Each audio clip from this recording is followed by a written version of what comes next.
નમસ્કાર, આપ જોઈ રહ્યા છો જીએસટીવી. હું છું કૃષ્ણા. સમાચારોની શરૂઆત કરીએ તો G20 સમિટ અંતર્ગત ગુજરાતમાં બીજી મીટિંગ કચ્છના ધોરડોમાં યોજાશે. કચ્છ ટુરિઝમ વર્કિંગ ગ્રુપ મીટિંગની યજમાની કરવા માટે તૈયાર છે. આ મીટિંગ 7 થી 9 ફેબ્રુઆરી દરમિયાન કચ્છના રણ ખાતે યોજાવાની છે. આ મીટિંગમાં 20 દેશોની ડેલિગેટ્સ ભાગ લેશે. આ સાથે જ કચ્છ ફરીથી વિશ્વ ફલક પર છવાશે.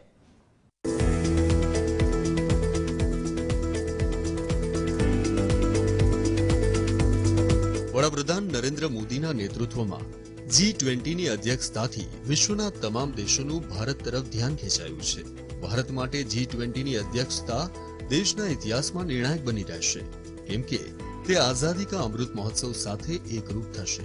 સીએમ ભૂપેન્દ્ર પટેલની આગેવાનીમાં ગુજરાત તેનો બીજો G20 કાર્યક્રમ પ્રથમ ટુરિઝમ વર્કિંગ ગ્રુપની મીટિંગની યજમાની કરવા માટે તૈયાર છે.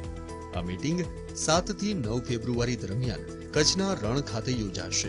B20 ઇન્સેપ્શન મીટિંગ પછી ગુજરાતમાં બીજી G20 ઇવેન્ટ છે.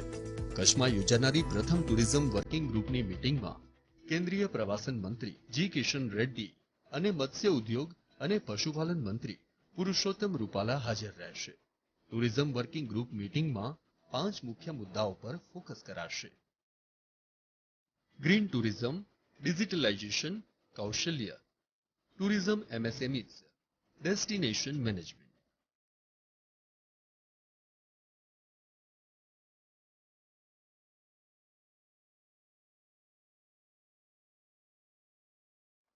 આ ઇવેન્ટમાં united national world tourism organization દ્વારા પેનલ ડિસ્કશન પણ થશે.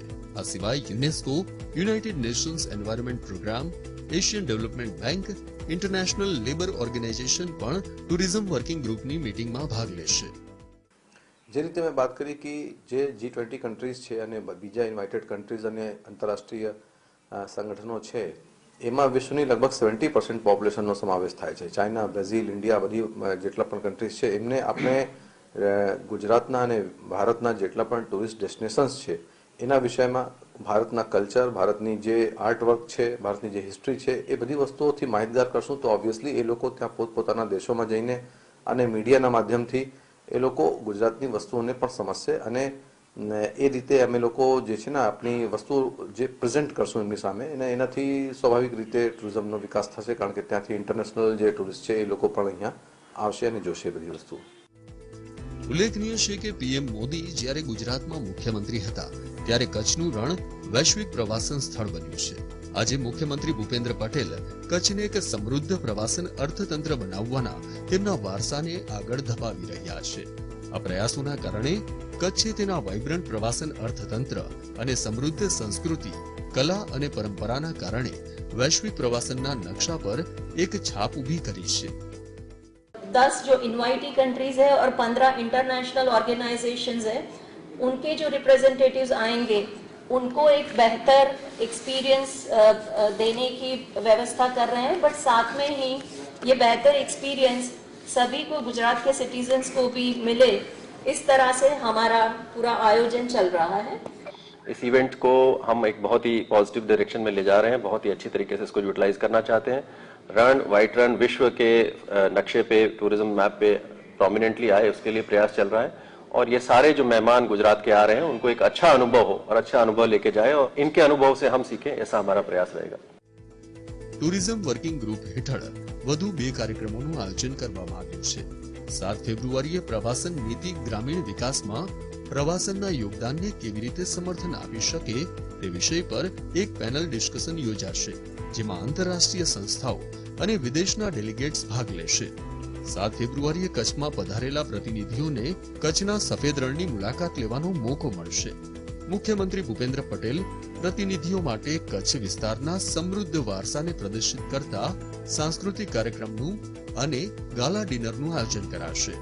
8 ફેબ્રુઆરીએ સીએમ ભૂપેન્દ્ર પટેલ અને કેન્દ્રીય મંત્રી પુરુષોત્તમ રૂપાલા 8 ફેબ્રુઆરીએ ટુરિઝમ વર્કિંગ ગ્રુપની મીટિંગનું ઉદ્ઘાટન કરશે.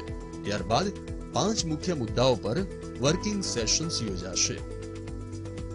9 ફેબ્રુઆરીના રોજ આંતરરાષ્ટ્રીય પ્રતિનિધિઓ અને અન્ય પાર્ટિસિપન્ટ કચ્છના સફેદ રણ ખાતે આયોજિત યોગ સેશનમાં હિસ્સો લેશે.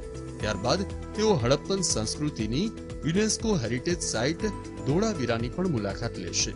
આ જ દિવસે વધુ એક ઇવેન્ટમાં પુરાતત્વીય પ્રવાસનનો પ્રચાર સંયુક્ત સંસ્કૃતિ વારસાની શોધ પર ધ્યાન કેન્દ્રિત કરશે. મીટિંગના છેલ્લા દિવસે એટલે વિદેશી ડેલિગેટ્સ સ્મૃતિવન મેમોરિયલ પ્રોજેક્ટની મુલાકાત લેશે. પીએમ નરેન્દ્ર મોદીએ ઓગસ્ટ 2022માં સ્મૃતિવન મેમોરિયલનું ઉદ્ઘાટન કર્યું હતું. Bureau report, GSTV.